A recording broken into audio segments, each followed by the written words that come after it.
Greetings. What are you learning today that will help you better serve God? Have you ever got the feeling that this coming election might be rigged? A lot of people think the last election was rigged, that Trump actually won, but that they threw the election to Biden. Well, regardless of what you believe, I just got this email in from Porter Stansberry, a newsletter writer, financial analyst. And it reads, urgent, this election is rigged. This election is rigged. Let me just read part of this to you. He says, I don't take any pleasure in being right. In fact, looking back, I wish I'd gotten it all wrong. In 2010, I began warning that our government was adopting policies, namely printing money to back its own bonds, that would lead to both a financial and a social crisis. I warned that throughout history, societies that debased their currencies to protect the ruling class always experienced a shocking rise in violence, disorder, prostitution, gambling, and other forms of, it's cut off, anomie, A-N-O-M-I-E. That's a new one for me. I warned that throughout history. Okay, so it was true of ancient Rome, he says, true of the Ottoman Empire, true of the British Empire, and true of Weimar Germany. All these great empires corrupted their money to pay off their impossible debts. They were faced with a corruption of their own morality. They debased their currency, in other words, okay, which is what we are doing in America. Yeah, that's why gold and silver is going up. We're in a commodity bull market, folks. A commodity bull market. The stock market, in all likelihood, is topping out right now. It's going to go down dramatically. I think this is what Warren Buffett has said, that it's going to crash. But you're going to have to put your assets into a safer place. Otherwise, they're going to get destroyed. Right here it says, your personal wealth is in immediate danger. Yeah. So, we specifically warned that America would lose its AAA rating. We predicted the rise of violent protests that occupy Wall Street, the Freddie Gray riots in Baltimore, and Black Lives Matter riots that followed. We told millions of people that America's government would become vastly more dictatorial and would soon control how you lived, worked, and traveled, which no one believed until all those things happened in the spring of 2020. But I'm writing you today because what's about to happen next could be much, much worse than anything we've seen.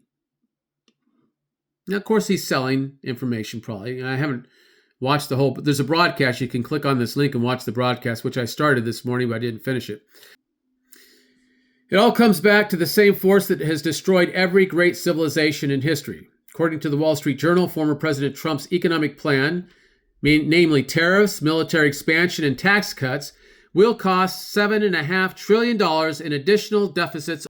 Okay, the newspaper says that's twice as much as Vice President Kamala Harris's plan for our country. But what no one has figured out yet is that these estimates are all based on increases to the rate of government deficit spending. These numbers don't mean that the national debt is going to grow from 36 trillion to 42 trillion under Trump, or maybe only to 39 trillion under Harris. What no one will say out loud is that these figures are in addition to the ongoing surge in mandated transfer payment spending. And these obligations mean the U.S. is already on track to rack up at least $22 trillion in deficit spending, new deficit spending over the next decade. Let that register. You understand what this means? We are going deeper and deeper into debt. Now, this is me speaking, not Porter Stansberry. The root word for death is debt. D-E-B-T. Debt leads to death. All right? And that's the road that America is on right now. So, that is more or less double the amount of debt we owe today. Measured against the size of our economy, our debt is going to soar past all previous records, including during the Civil War and World War II. Some argue that you've never seen an America like this, where the middle class is destroyed by inflation, while Americans begin fighting over federal spending because without it, people will literally starve. Everyone believes that that can't happen in America. To that I say, really? We've already seen the government lie to us about, well, you know, that thing we were supposed to take in our arm, the controversial mRNA. Yeah. People lost their jobs over that, right? And for failure to get it. Well, that's just one issue. There's a lot of other issues. Let me get back on track here. Well, we were locked in our homes for months. Many businesses were bankrupt. We've already seen our government promote utterly delusional concepts about race and gender, programs designed to alienate our children and destroy our cultural heritage. We've already seen how our government lies about wars and wastes trillions on foreign occupations. They had no hope of a successful resolution. How many wars have we lost now in a row? We understand war is big money to the globalists, okay? They invest in war and bloodshed. But they're hypocrites because they don't send their children off to war. No, they expect you to send your children off to war to sacrifice for their good, not for the good of the country, okay? Don't believe that lie. And we're about to see an entire presidential election happen without either major party bothering to address the single most important issue at stake in our country. What is that? Our country's runaway spending and its growing control over every facet of our lives. That's totalitarianism, folks. Totalitarianism. In this important way, it means your vote won't count. Your vote won't count, huh? It means the outcome of the election is rigged to ignite a financial collapse, no matter who wins. Now, you can believe this or not. All right? Maybe I should submit this to Ripley's. Believe it or not. Yeah. But I'm reading this to you now. Take it at face value. The reckoning bearing down on America is bigger than the Fed, bigger than any individual policy, bigger even than the presidency itself. It's only a matter of time now until one day the U.S. Treasury market suddenly realizes that no amount of printing will stop the collapse. There will be no bid for our country's bonds. Who's going to buy the debt? You're going to have higher interest rates, maybe 10%, let's say. So really, the Fed doesn't dictate interest rates as much as the people who are actually financing our debt. Yeah. That's who's paying, that's who's determining the interest rates, right? If you're not ready for that moment, you risk being completely destroyed. So if you haven't yet, you owe it to yourself and your family to watch my emergency election broadcast with superb economist Peter St. Onge, O-N-G-E. And then there's a little link here. You press it and you get to watch this video. I sent this out to some of my lists today. Peter's one of the very few credible economists that works at the Heritage Foundation. I think it's a conservative think tank, who is willing to speak on the record about all these various serious problems and how they put your personal wealth in immediate danger. The Roman Empire, the Ottomans, the Weimar Germany, they all collapsed in financial ruin with hyperinflation running riot. If you know your history, you'll understand that America today is in the textbook definition of end of empire stuff. This is how we fall. The historical blueprint was written long ago. Well, some people think it's the end of the world too. Not just the end of America. Now, let me caution you. There were people who thought that the end of the Roman Empire was the end of the world too, but it wasn't. Here we are 1,500 years later. The world is still here. There's another way to look at it. America was the great last bastion of freedom, so when America falls, the whole world will collapse. And I've been saying for a long time, it does look like the end of the world because of apostasy and reading Genesis, as it was in the days of Noah. Jesus said, so will it be in the coming of the Son of Man. If you go back to Genesis and read the conditions that existed back then, you had tremendous city building, okay? Skyscrapers and buildings, and why that's going on in the last 100 years like we've never had it in the history of this country, right? With new technology and so on. And then we've got violence like we've never had. Violence filled the earth during the days of Noah. So it is today. The imagination of man's heart, only evil continually. Do you think that we have a little bit of evil imagination today in our television programs and the films and the novels, the salacious literature that is being published every day? The MTV generation, the music videos that showed sexy women and how they sold their music.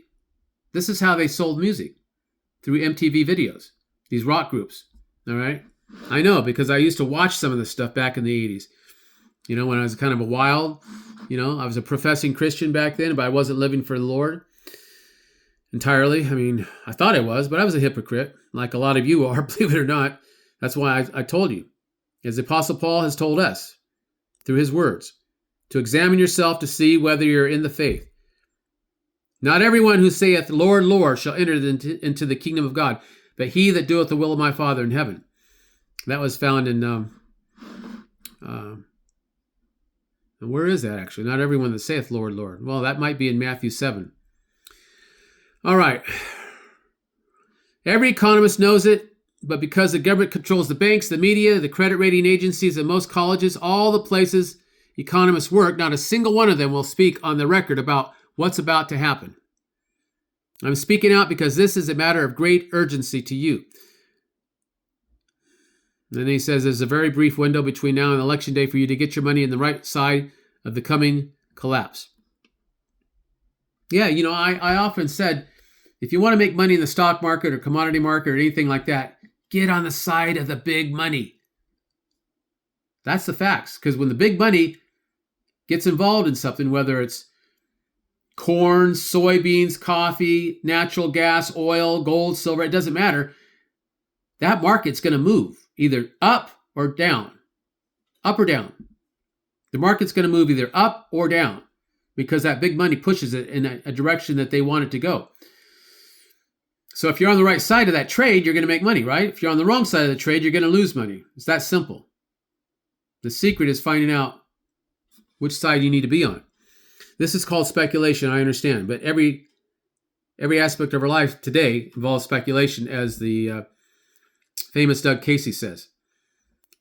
If you're putting your money in the bank, you must be long the dollar, right? Well, you'd be wrong because the interest that you're getting on your money in the bank is actually less than the rate of inflation. So you're losing money by putting your money in the bank. Yeah, I tell people, keep some of your money in the bank, enough to pay your bills, but don't keep too much money in the bank. I would put more money into something that's going to go up in value, that's going to hold its purchasing power, and that's gold and silver, which has been the case historically. Now, today we got a sell-off in gold and silver. Again, more manipulation, but the trend has been up for the last several years. All right? This is what Porter Stansberry wrote. So, hope you enjoyed that. And get some physical gold and silver, folks. I say silver because I think silver is going to do better than gold, but it's good to have some gold also. Gold's easier to transport. It's going for almost $2,800 an ounce now. We got to 28.01 last night, I believe. And then we fell down to what, 27.80, somewhere around there this morning. Silver sold off. We got under $34 an ounce, but we're back up again. So, when you get physical, though, get the physical metal, you can sleep better at night and don't worry about the fluctuations, whether the market goes up and down on a day-to-day basis.